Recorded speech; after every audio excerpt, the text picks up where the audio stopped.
लेकिन ये गलत है। एक दिनचर्या है। अगर सूर्य एक दिन ये कह दे कि आज मेरा मन नहीं है निकलने का, तो क्या होगा? 10 दिन नहीं निकला था। नहीं, फिर तो बहाना मिल जाएगा ना कि निकला ही नहीं, हम कैसे उठ रहे तो पूरी सृष्टि पे अंधकार छा जाएगा। 10 दिन नहीं निकला था, बारिश है ना? तो हमें क्या करना है कि हमें जो नेचुरल क्लॉक है हमारा, उसके अकॉर्डिंग काम करना है। कि अगर सूर्य और चंद्रमा दिन रात अपना पहरा दे सकते हैं, अपनी बारी पे आ सकते हैं, तो हम क्यों नहीं? हम भी तो अपनी उम्र को थोड़ा सा रोक सकते हैं ना। और सबसे अहम रोल है हमारी इसमें दिनचर्या का, हमारा लाइफस्टाइल। ये लाइफस्टाइल डिजीज है सारी, ये चेंज करना पड़ेगा। फिर आपको कोई जो है दवाई खाने की जरूरत नहीं पड़ेगी। तो आपको आसन अधिक से अधिक करने हैं। और मैं तो हमेशा ये कहती हूँ कि सबसे पहले अपना लाइफस्टाइल ठीक कर लो, फिर जरूरत ही नहीं पड़ेगी। फिर तो जितना टाइम है उतना भी अगर आसन प्राणायाम करोगे तो वो भी सफिशिएंट है। बीमारी आने के बाद जागे तो क्या जागे?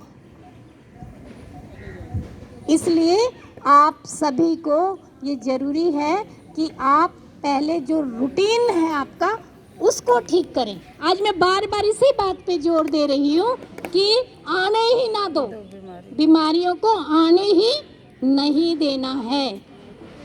आपको अपने घर, क्योंकि जितनी भी बहनों को मैं यहाँ देख रही हूँ सभी अपने घर की धुरी हैं, बच्चे भी हैं, हस्बैंड भी हैं, माँ बाप भी हैं, घर में सब हैं।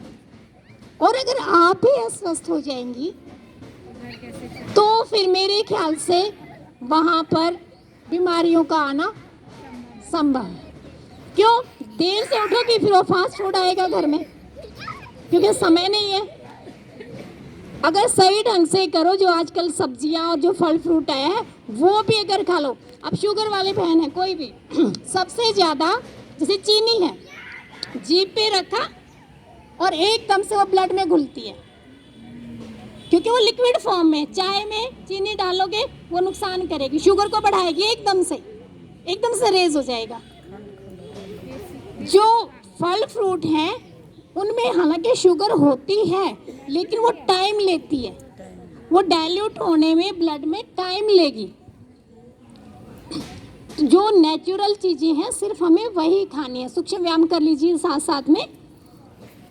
तो ये सारी चीज़ें आपको करनी है। और इसके अलावा जिन बहनों को या भाइयों को जो भी शुगर की प्रॉब्लम है, इसके अलावा आप क्या करेंगे, कच्ची सब्जियां खाएं। उसको बहुत ज़्यादा उबाले नहीं, क्योंकि उसके न्यूट्रिएंट्स जो हैं वो सब खत्म हो जाते हैं उबालने से, ज़्यादा पकाने से। हमें ज़्यादा से ज़्यादा कोशिश करें कच्ची सैलेड के रूप में खाने की, और उस पर भी नमक नींबू ना डालें, क्योंकि हमें एल्कलाइन फूड ज़्यादा चाहिए। जिनको शुगर है या थायराइड है उनको एल्कलाइन फूड चाहिए। एल्कलाइन फूड होता है जो प्रकृति से बना, जिसमें एसिड ज़्यादा ना हो। और जब हम नमक नींबू उसमें डाल देंगे तो वो एसिडिक हो जाएगा। उस फ्रूट या उस जो आप सब्जी या खीरा टमाटर जो भी खा रहे हैं उसमें भी वो नुकसान कर देगा, उसके सारे गुणों को कहीं ना कहीं अवशोषित कर लेगा। तो इसलिए आपको नमक और नींबू उसमें सब्जी में, जो कच्ची सब्जियां खा रहे हैं उनमें नहीं डालना। सफ़ेद पेठे का प्रयोग ज़्यादा से ज़्यादा करें। सफ़ेद उसको पेठे के रस को निकाल के, लौकी के रस को निकाल के उसको यूज़ करें। तो ये आपके चाहे कोलेस्ट्रॉल हो, हाई ब्लड प्रेशर हो, आपका शुगर हो, इन सब को से छुटकारा देगा। तो ये सारी चीज़ें शुगर वाले भाई बहन जितने भी हैं उनके लिए दलिया खिचड़ी वो बहुत ज़रूरी है, लेकिन स्वाद चाहिए। तो हमारे हाथ में है कि हम उसमें फिर क्या डाल दें, वेजिटेबल्स डाल दें, उसको अलग ढंग से बना दें। जरूरी थोड़ी भी पुलाव ही खाओगे उसमें राइस डालोगे, आप दलिए के भी अंदर भी तो सब्जियां डाल सकते हो ना। और मल्टीग्रेन दलिया लो, सिर्फ गेहूं का दलिया क्यों लो? मल्टीग्रेन दलिया पतंजलि का भी आता है, वहाँ से भी ले सकते हैं, या आप अपना खुद भी तैयार करवा सकते हैं। 2-2 किलो सारे अनाज लेकर हैं उसको पिसवा लो, तो ये खुद भी तैयार किया जा सकता है। तो ये सारी चीज़ें आपके शुगर को कंट्रोल रखेंगी, वो बढ़ेगा नहीं। चाहे आप खाना खाने से पहले कर लो कि वो 100 तक ही रहेगा, और खाना खाने के बाद भी अगर पीपी भी उसकी चेक करवाओगे तो वो 140 से नीचे ही रहेगा। तो इसलिए आप सभी, और ये आसन जो बताए गए हैं, मंडूकासन हो गया, आपका सर्पासन हो गया, ये सारे आप करोगे। और जिन बहनों को थायराइड है, थायराइड के लिए ये है हमारी थायराइड ग्लैंड। अभी मैंने पीनियल और पिट्यूटरी की बात की थी ना, और यहाँ है हाइपोथैलेमस ग्लैंड। तो आप सभी को क्या करना है, उज्जयी प्राणायाम करना है। जिनको भी थायराइड है उनको उज्जयी प्राणायाम करना है। उज्जयी प्राणायाम का तरीका सभी को पता है, तो चलो एक बारी करते हैं उज्जयी प्राणायाम सभी। पहले श्वास को बाहर छोड़ दें, खाली कर लें बिल्कुल अपने सांस को। अब गले की नसों को संकुचित करें और गले से सांस को भरेंगे। अब नाक से सांस नहीं लेंगे, गले से सांस को भरेंगे। और जरूरी नहीं है कि उसमें आवाज करो, आवाज की कोई जरूरत नहीं है ज्यादा। हम तो आदत पड़ रही है नहीं, आवाज जरूरी नहीं है। निकले हमारी अगर आ जाए तो बहुत अच्छी बात, कोई बात नहीं, अगर आती है तो आने दो। लेकिन धीरे धीरे जब आप अभ्यस्त हो जाएंगे तो ज्यादा साउंड नहीं आएगी। सबसे पहले रेचक करेंगे। जब फुल सांस भर लें तो अपने चिन्ह को कंठकूप में लगा दें, थोड़ी को कंठकूप में। ये जालंधर बंद होता है। जालंधर बंद के फायदे बहुत ज्यादा हैं। जालंधर बंद के फायदे इतने अधिक हैं कि ध्यान से सुनना। उज्जयी रोज कर रहे हो आप, और अभी जो तरीका बताया, जितनी देर होल्ड कर सकते हैं पहले होल्ड करें, और जब लगे कि अब श्वास लेनी है तो उस समय राइट नॉस्ट्रिल पर अंगूठा रखेंगे और लेफ्ट से एक्सेल कर देंगे। फिर से ऐसे करें आप एक बारी, तब तक मैं आगे बताती हूँ। ये जालंधर बंद का क्या फायदा है, ऐसे हमारे यहाँ से रस का स्त्राव होता है, सोमरस निकलता है, सहस्त्रार चक्र से सोमरस निकलता रहता है। और जब हम जालंधर बंद लगाते हैं तो सोमरस जो है वो सीधा शरीर में या जठराग्नि में जब जाता है तो वो नष्ट हो जाता है। हम जब यहाँ जालंधर बंद लगाते हैं तो जो सोमरस का स्त्राव है वो यहीं रुक जाता है, और जितनी देर हम सांस होल्ड करते हैं वो हमारा जो ये सारा सिस्टम है, मस्तिष्क वाला हिस्सा, इसमें प्रवेश करता है, इनको स्ट्रेंथ देता है, हमारी ग्लैंड्स को स्ट्रेंथ देता है। हमारी चाहे पीनियल हो, पिट्यूटरी हो, हाइपोथैलेमस, जितनी भी ग्लैंड है हमारे मन मस्तिष्क को वो पुष्ट करता है। तो ये है सोमरस स्त्राव, कि हमें उसको वेस्ट नहीं करना। बंधों का बहुत महत्व है।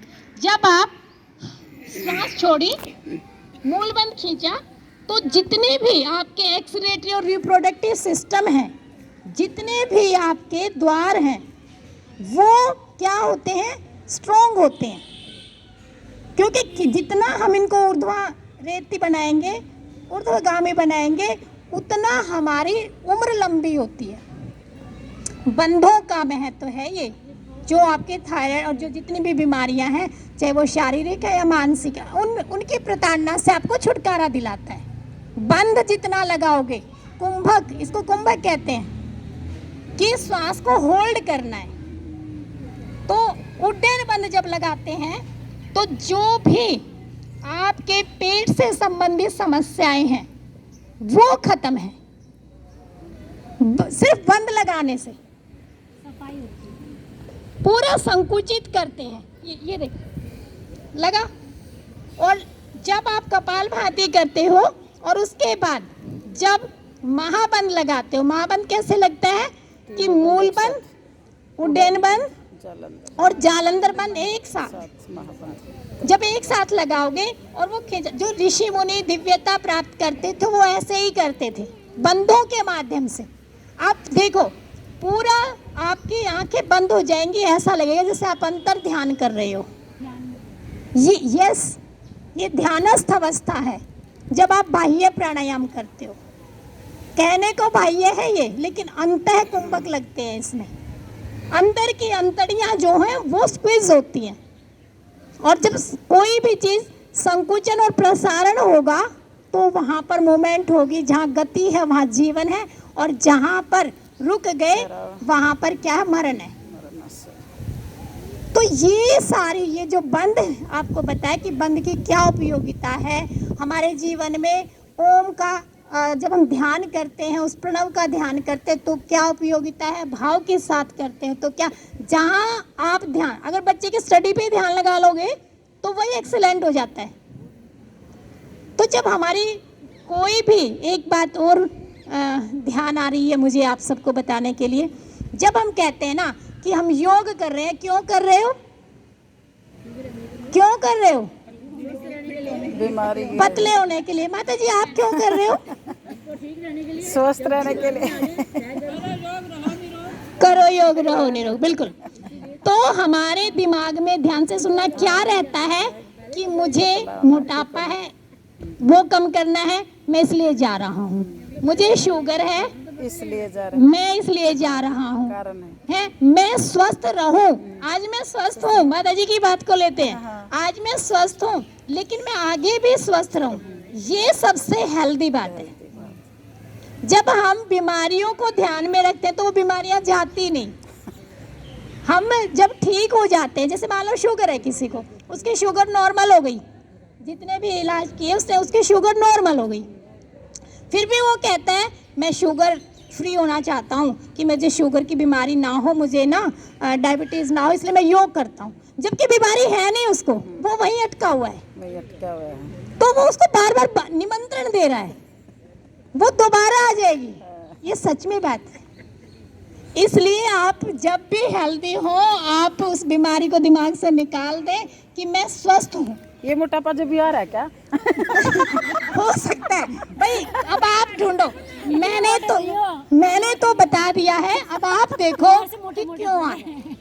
ऐसे ही आ रहा है। लेकिन जिस चीज को याद करोगे वो तो आएगी, इसलिए बीमारियों को याद ही मत करो।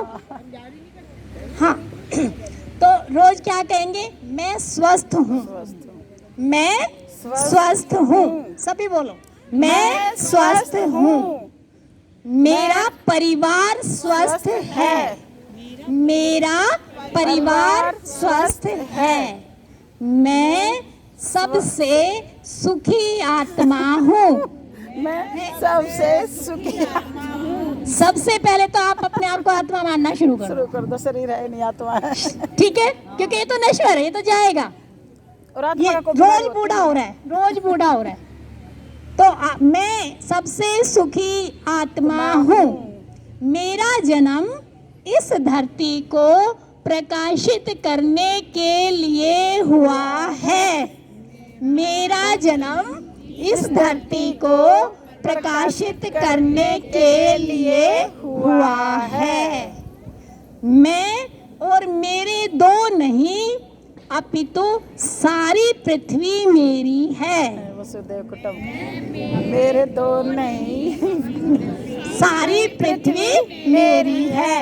वसुधैव कुटुंबकम की भावना के साथ मैं रहता हूँ, क्योंकि मैं भगवान का यंत्र हूँ, मैं भगवान का यंत्र हूँ।